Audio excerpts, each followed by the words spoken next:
This is a key to test 1, and in problem number 1, you're asked to solve this rational equation. And so to solve this rational equation, in the directions, you're asked to clear the fractions first. And so to do that, you also needed to make sure that you found the least common denominator. All right, so to find the least common denominator, we have to make sure that all of these denominators are factored in order for us to find the least common denominator. So if you look at this denominator here, this trinomial, I can factor this trinomial. I can factor it as m minus 4 times m minus 1.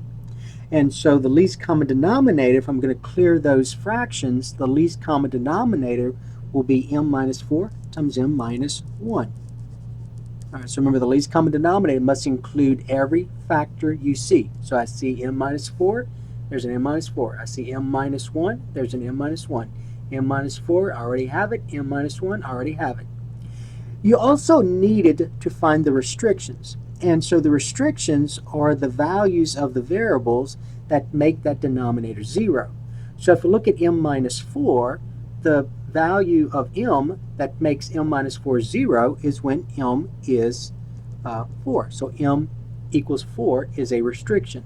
Over here, what makes m minus 1 0 is when m is 1. And then same thing here, I already have it. So that's that denominator, m minus 4 is 0 when m is 4, because 4 minus 4 is 0. And then 1 minus 1 is 0, so that's m equal 1. So those are your restrictions. That was important. That's important to determine. Okay, now to clear the fractions, the next thing we're going to do is we're going to multiply both sides by that least common denominator. And so here's what I have. So this can be your work. So I have m minus 4 times m minus 1 times the first, times the left-hand side, which is just one rational expression. So I have m plus 11 divided by, and then leave the denominator in factored form. And the reason for that is because you notice that the m minus 4, m minus 1 divide out. And all you'll be left with is m plus 11 equal, and then do the same thing here. Now on this side, I have two fractions. So I'm going to put that in parentheses or brackets. So remember, what you do to one side, you do to the other. So you're going to multiply both sides by that least common denominator, which is m minus 4 times m minus 1. And then times, and then 5 divided by m minus 4 minus 3 divided by m minus 1. Okay, now over here, we're going to go ahead and distribute.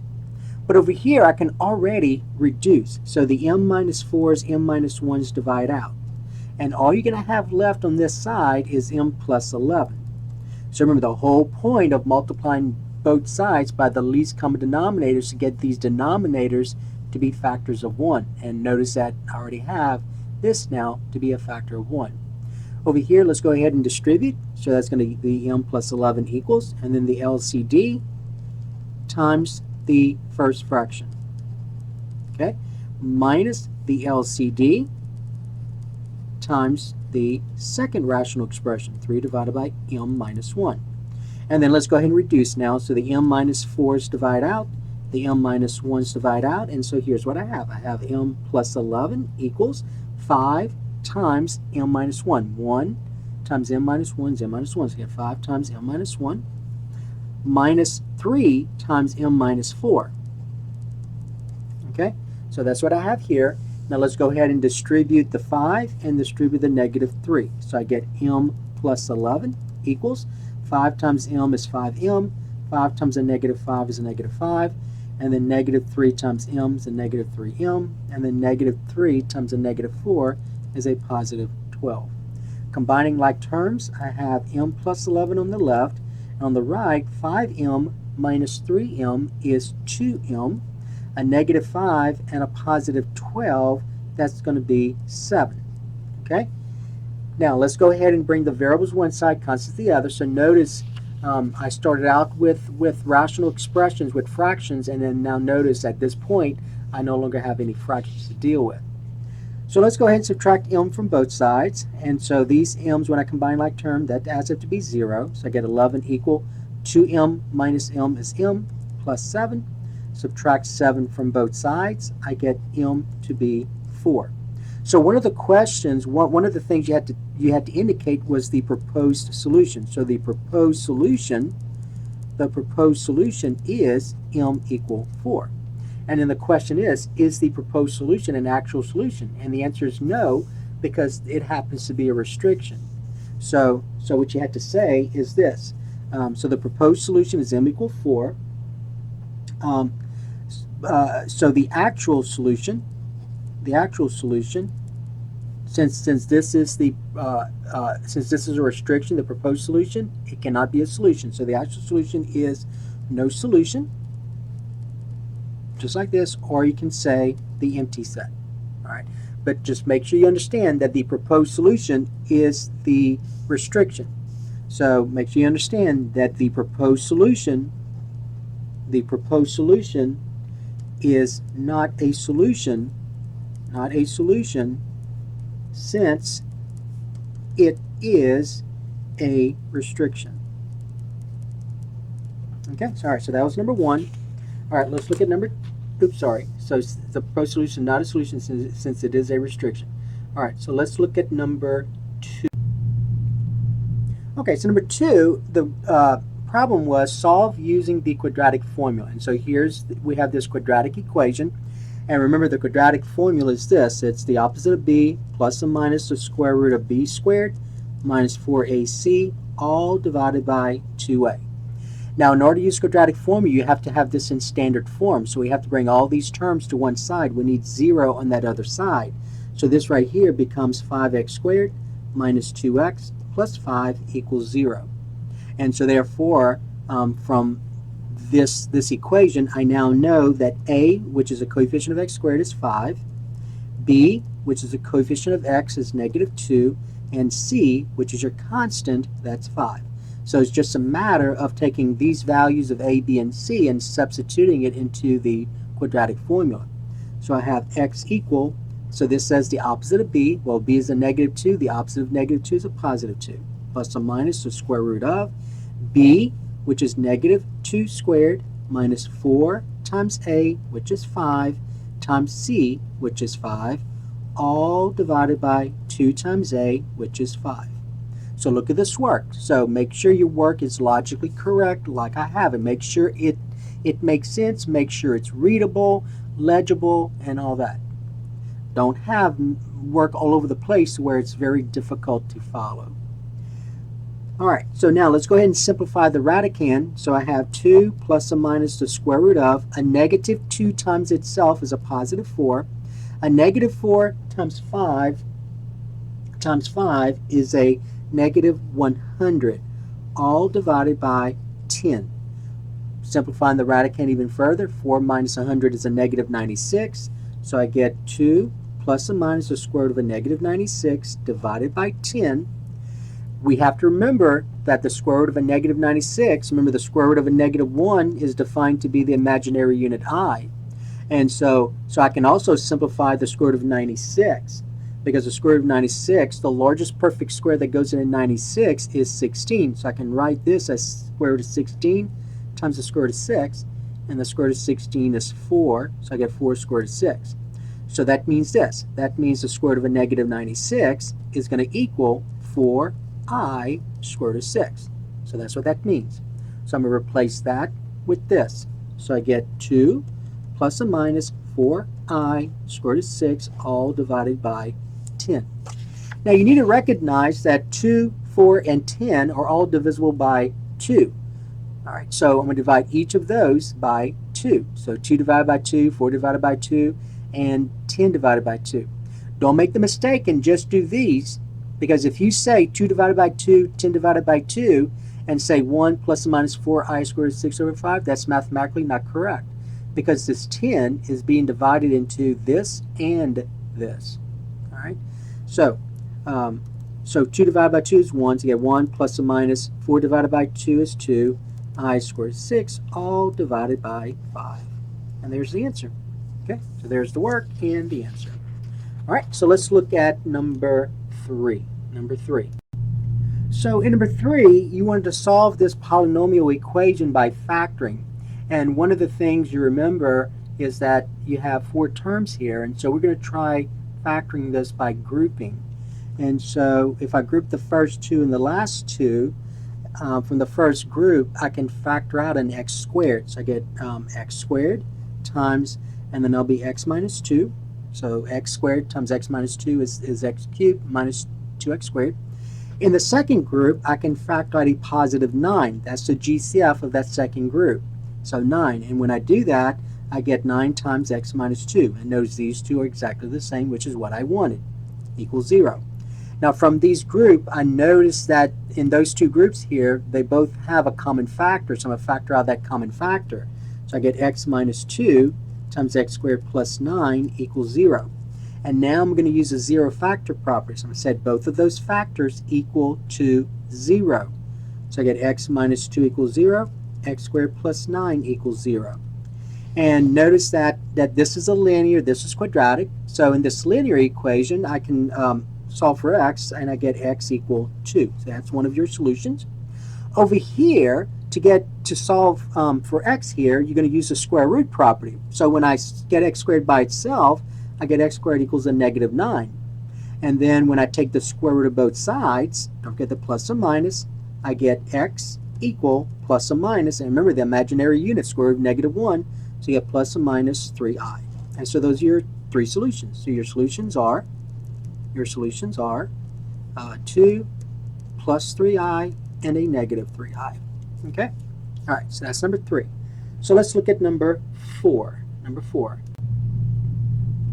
So number 4, you want to solve this equation, and there are a couple of ways you could have done this. You could have noticed that this parentheses, this expression that's inside this parentheses, 2x minus 1, is the same as this one.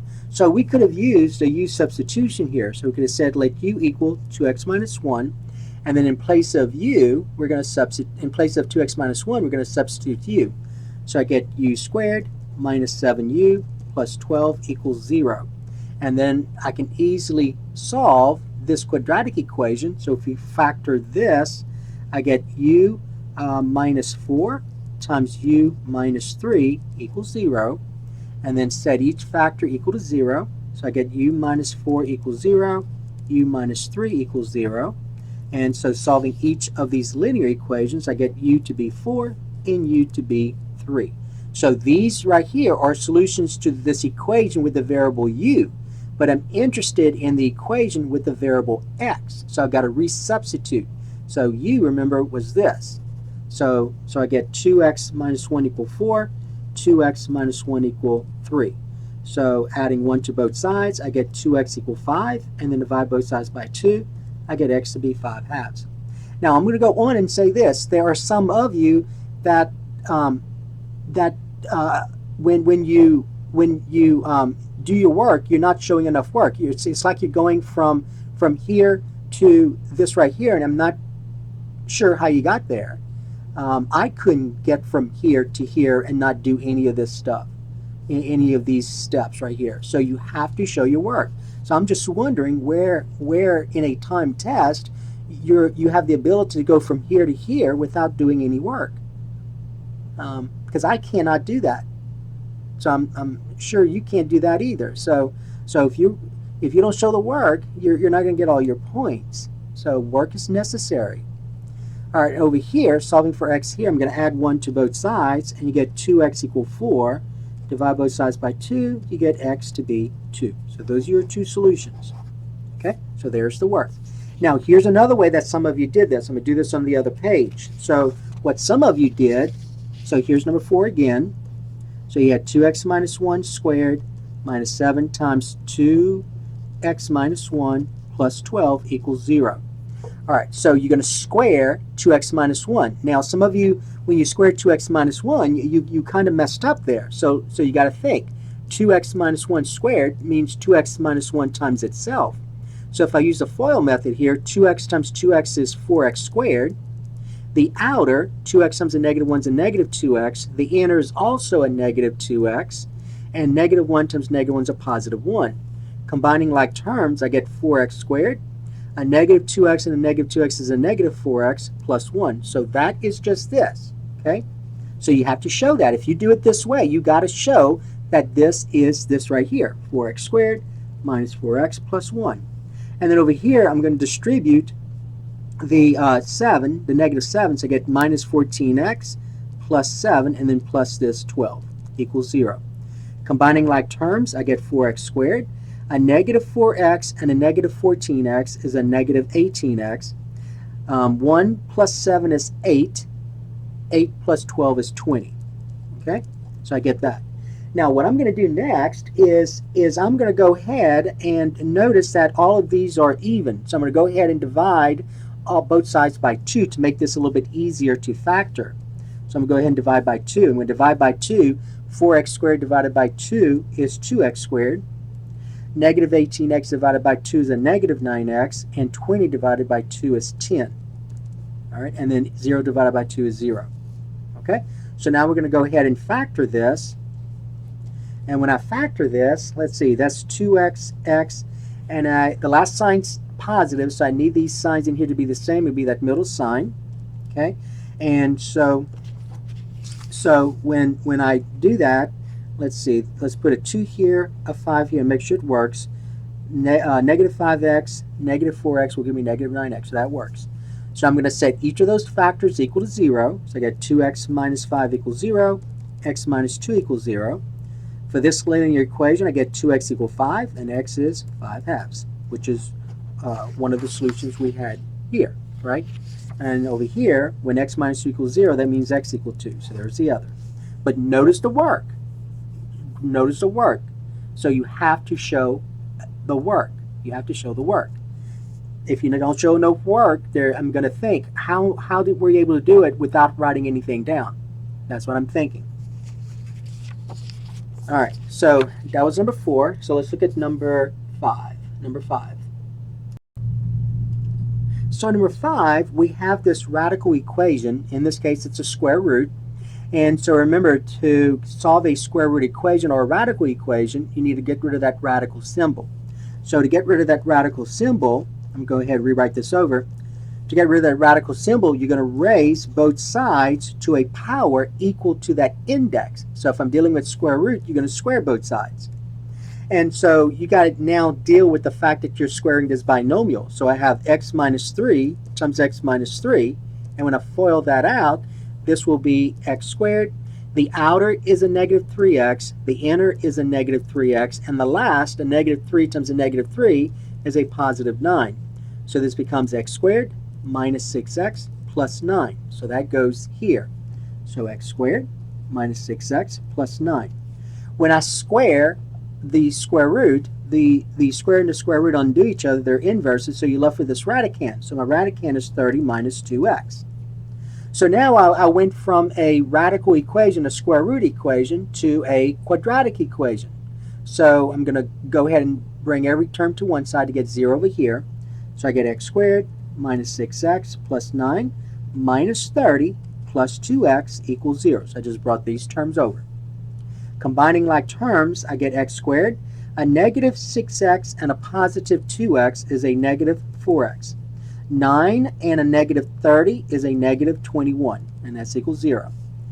So now we're going to solve this quadratic equation. It is factorable. So when I factor this, I'm going to get x minus 7 times x plus 3 equals 0.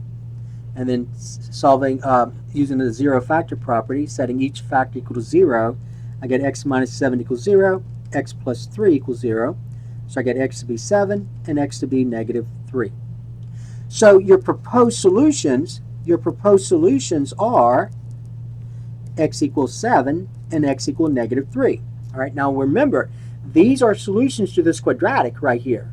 But the question is, are they solutions to the original, to the square root equation? Because you have to remember, whenever you raise both sides of an equation to an even power, you may introduce extraneous solutions, meaning false solutions.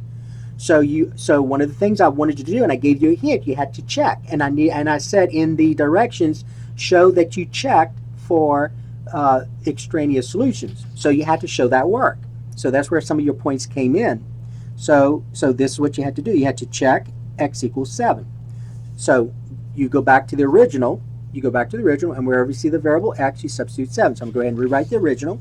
So I have x minus 3 equal the square root of 30 minus 2x. So in place of x, I'm going to substitute 7. So I get 7 minus 3 equal the square root of 30 minus 2 times 7. 7 subtract 3, that's a 4. And then I want to see if that's going to equal this side. Well, 2 times 7 is 14. So 30 subtract 14 is 16. And the square root of 16 is 4, and they are equal. So x equals 7, I know, is going to be a solution. All right, so far my solution is x equals 7. Now let's check x equal negative 3. So you have to show that. You have to show that you checked x equal negative 3. So let's go back to the original equation, which is x minus 3 equal the square root of 30 minus 2x. So in place of x, I'm going to substitute negative 3. So I get negative 3 minus 3 equal, I want to see if that's going to equal 30 minus 2 times negative 3. A negative 2 times a negative 3 is a positive 6, so keep that in mind. Okay, now on this side, a negative 3 and a negative 3 is a negative 6, and I want to see if that's going to equal this. On this side, I get 30 plus 6. 30 plus 6 is 36. I have the square root of 36, and the square root of 36 is 6. And notice that those are not equal. So x equal negative 3 is an extraneous solution. So it's a false solution. So in other words, that's not going to be a solution to the original. It is a solution to the quadratic, but not the original. So the only solution is x equal 7. All right, so you have to show that you checked for extraneous solutions. All right. Okay, so that was number 5. Okay, let's look at number 6. So number 6, you want to solve this compound inequality. Now this is an easy one to solve. And the reason is because notice that the expression in the middle has a variable, and the variable is not listed anywhere else. So it's very easy to get the variable in the middle by itself. So the efficient way of doing this, so that the way that we did this, was we subtracted 1 from all parts. So a negative 8 and a negative 1 is a negative 9. So I get negative 9 is less than or equal to 3x is less than 9. 9. And so this is 0 when I add them up. Now dividing both sides by 3, I get negative 9 divided by 3 is a negative 3. It's less than or equal to, and that's just x, is less than 3. So I found the solution. So my solution to the original inequality would be any real number that's between negative 3 and 3, including negative 3 because of the equal sign. So your interval notation, you have to say bracket negative 3, comma 3 with parentheses. So you have to make sure that those parentheses look like parentheses and the bracket look like bracket. All right, so that was number 6.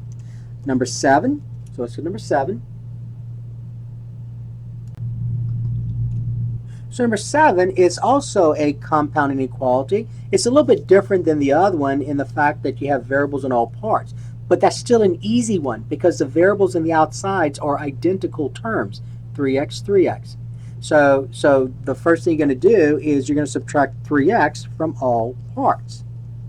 And so when I subtract 3x from all parts, I have 3x minus 3x is 0, so I'm left with the negative 8 is less than 5x minus 3x is 2x, minus 2 is less than or equal to, and then 3x minus 3x is 0, and you're left with 6. And now this looks just like number 6. So now we're going to add 2 to all parts. So negative 8 plus 2 is a negative 6 is less than 2x, is less than or equal to 6 plus 2 is 8. Divide both sides by 2. I get negative 6 divided by 2 is a negative 3, is less than x, and that's less than or equal to 8 divided by 2 is 4. So the solutions to the original inequality would be any real number that's between negative 3 and 4, including 4. So in interval notation, the solution would be negative 3 in parentheses and 4 with a bracket. All right, so that was number 7. Okay, so number 8. Now, in number 8, and even though when you turn in the worksheet, I specifically told you that you had to show the zeros, you had to show the test points, you had to show the number line with the negative and positive indications. Some of you are still not following those directions, and you're solving it in such a way that you are not explaining how what you're solving it as is giving you that solution. So you're not even telling me why what you're doing here gives you that solution. So I'm not sure where you're getting all this from, because your explanation, there is no explanation as to why you're coming up with a solution the way you're doing it. So the directions stated, you must indicate the zeros. The directions stated, you must indicate the test points. The directions stated, you must show the number line and the intervals, which are positive and negative. All right, you had to do all that. Okay, so to solve this inequality, you need to have 0 on this side. So let's go ahead and subtract 24 from both sides to get x squared minus 2x minus 24 is greater than or equal to 0. And then let's go ahead and factor this quadratic. So we have x minus, let's see, that was x minus 6, right? So x minus 6 times x plus 4 is greater than or equal to 0. So let's make sure that's correct. 6 times 4, yep, that's correct. Okay, now to find the zeros, all right, so zeros, find zeros. You take the factored part and you set it equal to 0. So x minus 6, x plus 4 equals 0. And so x minus 6 equals 0, x plus 4 equals 0, using zero factor property. So I get x to be 6 and x to be negative 4. So those are your zeros, okay? The next thing you had to do was you had to put those on your number line. So negative 4, negative 6. And as discussed in class, as discussed in the videos, in the lessons, these two zeros divide the number line into 3 intervals. And that's where you had to use test points to determine which of those test points will make this left side greater than 0, meaning positive, or equal to 0, meaning 0. So since there's an equal sign, that means that those zeros are going to be solutions. So I'm going to put a closed circle on them because those are solutions. Okay? All right. Now we're going to pick test points. So a test point in this interval, let's say, is negative 5. A test point in this interval, I'm sorry, that's supposed to be positive 6. A test point in this interval is 0. A test point in this interval is, let's say, 7. So the test points you use, test point I use, test points used are negative 5, 0, and 7. That's what I used. Okay? Now, you're going to use those test points to determine what this sign is. So here we go. So I have negative, so my test point is negative 5. So I have negative 5 minus 6 times negative 5 plus 4. Negative 5 minus 6 is a negative number. Negative 5 plus 4 is a negative 1. That's a negative number. A negative times a negative is a positive. So what that means is that any real number in that interval, from negative infinity up to negative 4 will make this inequality on the left, this left-hand side will make this left-hand side positive, which is something I want. So that's a solution. If I go over here, notice the word positive here. When I go over here and use 0, I get 0 minus 6 times 0 plus 4. 0 subtract 6 is negative. 0 plus 4 is positive. A negative times a positive is a negative. All right, so that's going to be negative. So that interval is negative. So that means that any real number in that interval from negative 4 to positive 6 will make this left-hand side a negative value, which is not what I want. I want it to be positive or 0. If you use 7, I get 7 minus 6 times 7 plus 4. 7 subtract 6 is positive. 7 plus 4 is positive. A positive times a positive is a positive.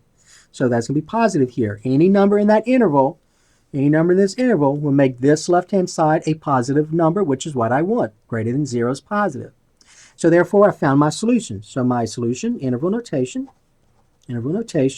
is negative infinity to negative 4 with a bracket, union, and then 6 bracket to infinity. All right. Notice the work. Follow the directions. Follow the directions. If you do it any other way and you don't follow the direction, I could get full points, and then I'm going to look very carefully because some of you got the right answer, but then your work was totally different than what I wanted, and it didn't make any sense. How is what you're using, what you're getting, giving you that solution? You're not explaining it. Okay, at least this is explaining how you get in solution, because you know that this left-hand side has to be positive, and you use a test point to check that, and then that's your explanation here. Okay, so the directions are always going to be that way on the final as well. It's going to indicate, and on your midterm. So in your midterm, you're going to have either quadratic or a rational expression, a rational inequality rather, and you're going to be told to do it this way. If you don't do it this way, you're not going to get all your points. All right, number 9. So number 9, we had this in number 9, the very last problem. Okay, so in number 9, you want to solve this equation. So it is considered a rational equation because you do have rational expressions here. But it's also linear because notice you have x to the first, x to the first, x to the first, and there are no variables in the denominator.